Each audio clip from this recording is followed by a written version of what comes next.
Railway with Shyam YouTube channel पर आप सभी लोगों का स्वागत है। आज की इस वीडियो के माध्यम से मैं आप सभी लोगों के लिए एसएससी एमटीएस और हवलदार भर्ती परीक्षा 2025 को ध्यान में रखते हुए जो हमारी पीवाईक्यू प्रश्नों की सीरीज चल रही है, उस सीरीज में आज का अपना ये सेट संख्या हो जाती है 74। और आज का जो पेपर होने वाला है वो पेपर 11/9/23 की द्वितीय पाली का ये पेपर होने वाला है। तो आज की पाली में जो जीके के 25 प्रश्न पूछे गए थे वो मैं आपको इस वीडियो के माध्यम से कवर कराने वाला हूं। तो आज के इस वीडियो को आपको शुरू से लेकर के एंड तक फुल वॉच करते रहना। आज की वीडियो पसंद आए तो प्लीज़ आप सभी लोग इस वीडियो को लाइक है और चैनल को आप लोग सब्सक्राइब करना बिल्कुल है ना भूलें। और 25 में से आपने कितने प्रश्न सही किए हैं आपको अपना स्कोर भी शेयर करना है। तो चलिएगा फिर शुरू करते हैं बिना कोई टाइम वेस्ट करे। तो पहला प्रश्न है आपके सामने, कानून का शासन की अवधारणा का प्रतिपादन किसने किया? तो बताओ ये किसने किया था? कानून का शासन की अवधारणा का प्रतिपादन। पहले प्रश्न का राइट आंसर क्या हो जाएगा? तो ये किया था A.V. डायसी ने। पहले का पहला ऑप्शन देने वालों का राइट आंसर हो जाएगा।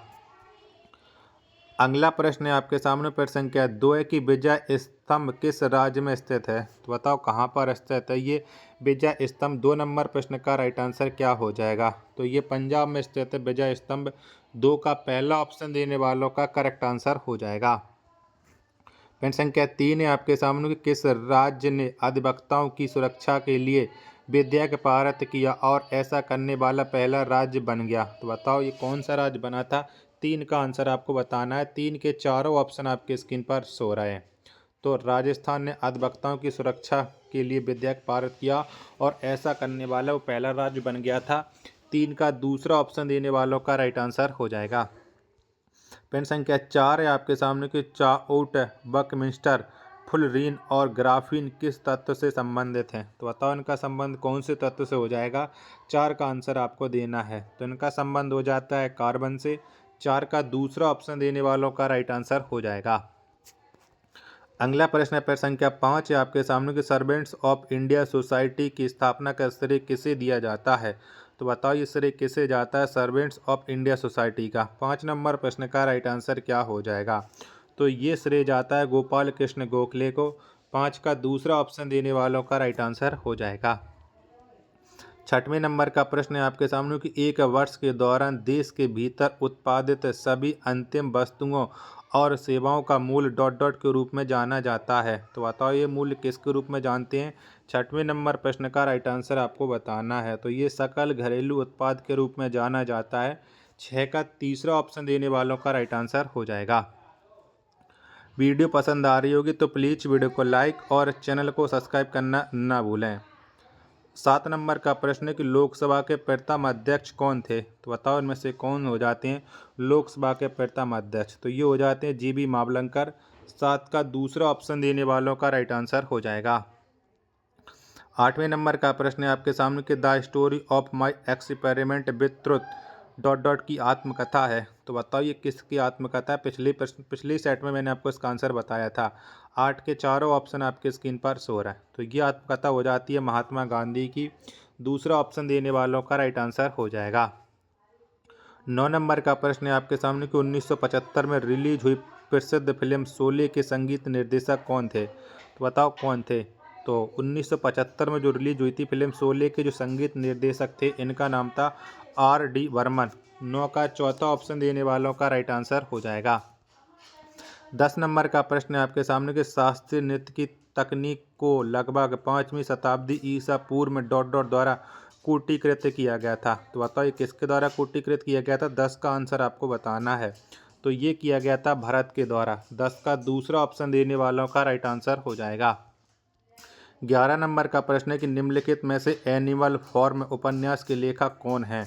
तो बताओ इनमें से कौन है एनिमल फॉर्म के उपन्यास के लेखक? 11 का आंसर आपको बताना है। 11 के चारों ऑप्शन आपके स्क्रीन पर शो रहे हैं। तो इसके लेखक हो जाते हैं जॉर्ज ऑरवेल। दूसरा ऑप्शन देने वालों का राइट आंसर हो जाएगा।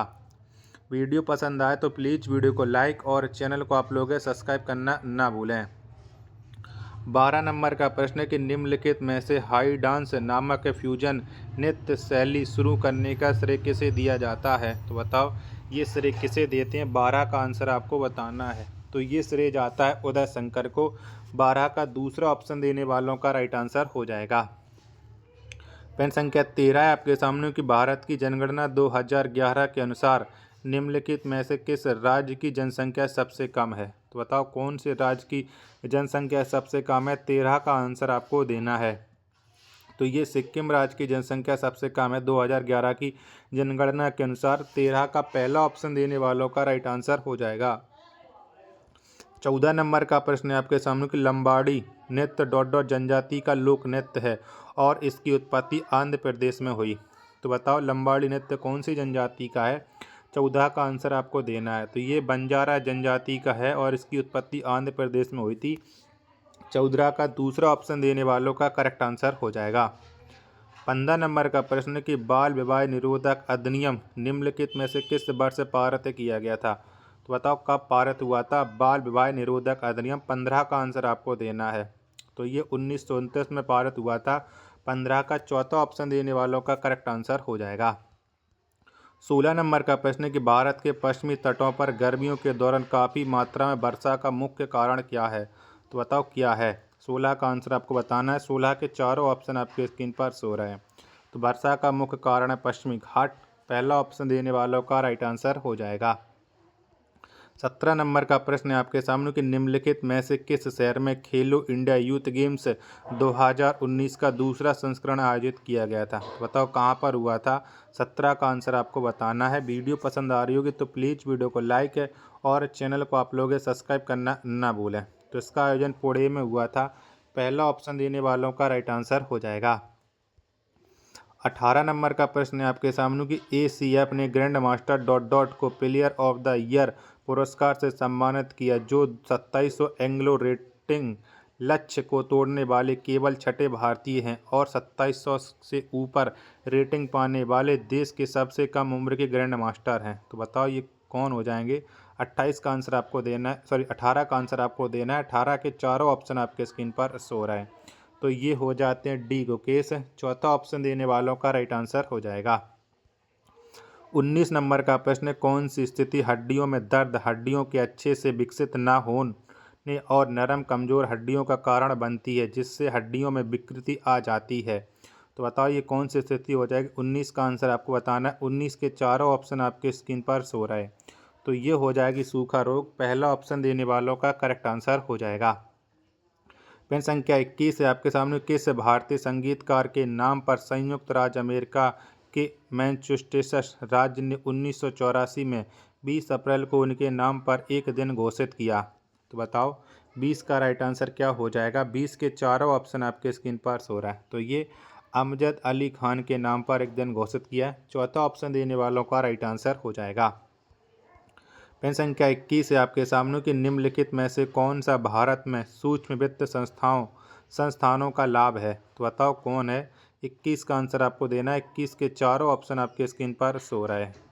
तो ये हो जाएगा वित्तीय समावेशन में वृद्धि। चौथा ऑप्शन देने वालों का राइट आंसर हो जाएगा। वीडियो पसंद आ रही होगी तो प्लीज़ वीडियो को लाइक और चैनल को सब्सक्राइब करना ना भूलें।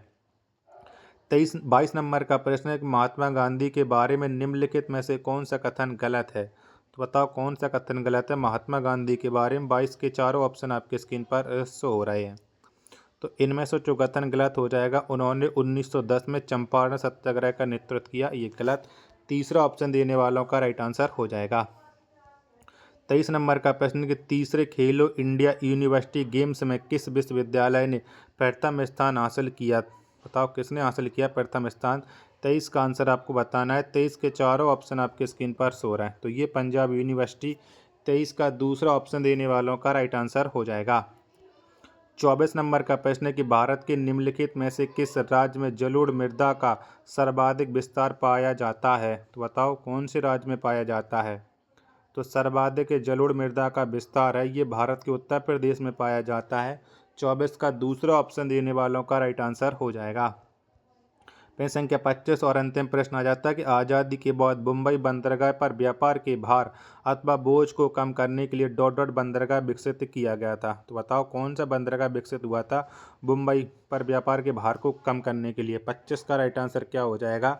25 के चारों ऑप्शन आपके स्क्रीन पर शो रहा है। तो ये कांडला बंदरगाह किया गया था। 25 का पहला ऑप्शन देने वालों का राइट आंसर हो जाएगा। वीडियो पसंद आई होगी तो प्लीज़ वीडियो को लाइक और चैनल को आप लोग सब्सक्राइब करना बिल्कुल है ना भूलें। मिलते पर अपने एक और नेक्स्ट वीडियो के साथ, तब तक के लिए धन्यवाद। जय हिंद।